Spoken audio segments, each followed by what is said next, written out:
ایک عامل یعنی جو لوگوں سے وسائل اکٹھے کیا کرتا تھا. حضرت عمر ابن عزیز سے کہنے لگے عمر یہ جو آپ کی طرز حکمرانی ہے نا، اس لیے کہ مسلمانوں کی جو طرز حکمرانی ہوتی ہے اس میں اخلاقیات ترجیح ہوتی ہیں، آمدنی ترجیح نہیں ہوتی. یہ جو بے دین لوگوں کی حکمرانیاں اور حکومتیں ہوتی ہیں وہ ایک منظم تجارتی ادارے ہوتے ہیں جن کی ساری نظر ہوتی ہے کہ آمد کتنی آئی ہے، وسائل کتنے آئے ہیں، پیسہ کتنا اکٹھا ہوا ہے. اور جو مسلمانوں کی حکمرانیاں تھیں ان کے یہاں ترجیحات کیا تھی کہ مسلمانوں کے اخلاقیات کا کیا حال ہے، قدروں کا کیا حال ہے، ایمان کا کیا حال ہے، ہدایت کا کیا حال ہے.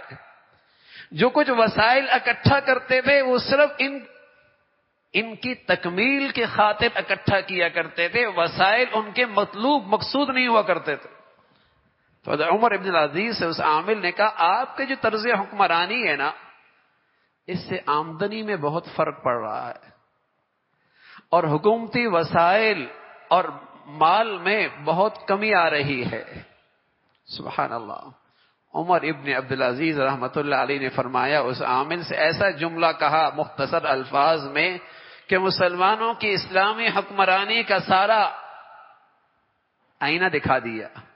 فرمانے لگا دیکھو رسول اللہ صلی اللہ علیہ وسلم اس دنیا میں ہادی بنا کر بھیجے گئے تھے، ٹیکس جمع کرنے کے لیے نہیں بھیجے گئے تھے، چنگی اکٹھی کرنے کے لیے نہیں بھیجے گئے تھے، ہادی بنا کر بھیجے گئے تھے.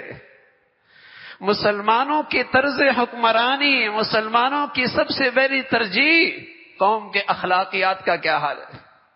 لیکن اب تو چونکہ اخلاقیات مطلوب اور مقصود ہی نہیں تو اس قوم کو سود بھی کھلایا جاتا ہے، رشوت بھی کھلائی جاتی ہے، شراب بھی پلائی جاتی ہے، بے حیائی اور فحاشی کے دلدل میں بھی ڈالا جاتا ہے.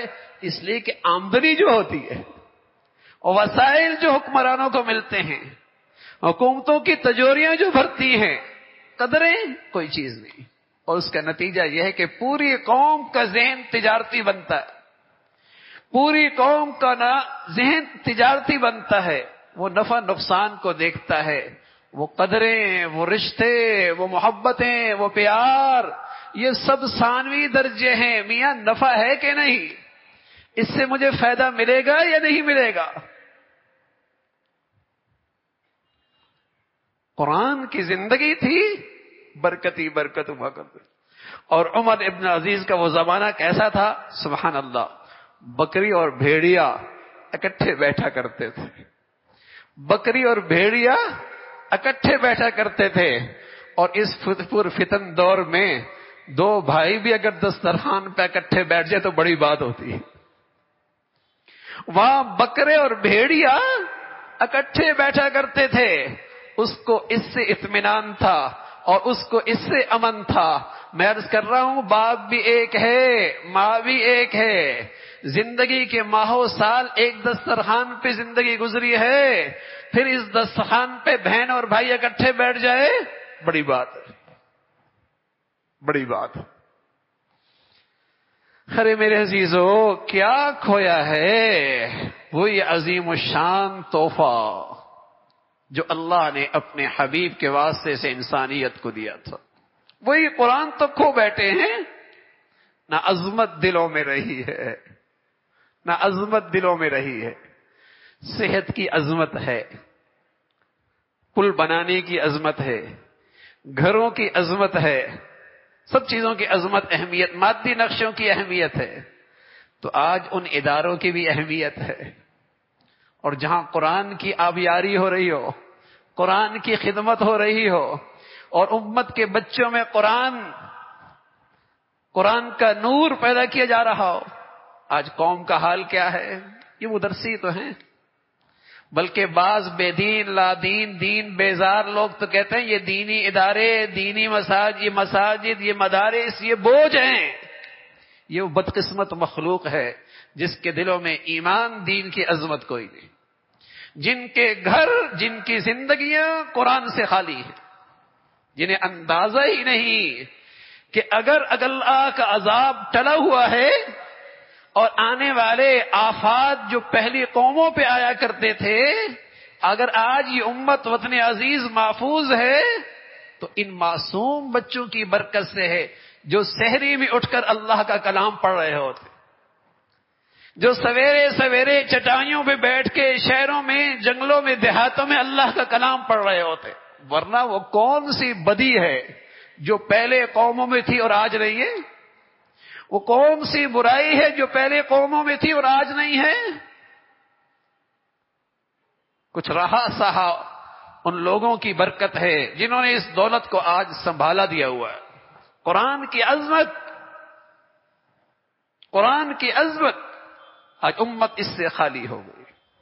تلاوت قرآن، زندگیاں خالی ہو گئی، گھر خالی ہو گئے، اور قرآن پر عمل وہ تو بہت دور جا چکا ہے، بہت دور جا چکا ہے۔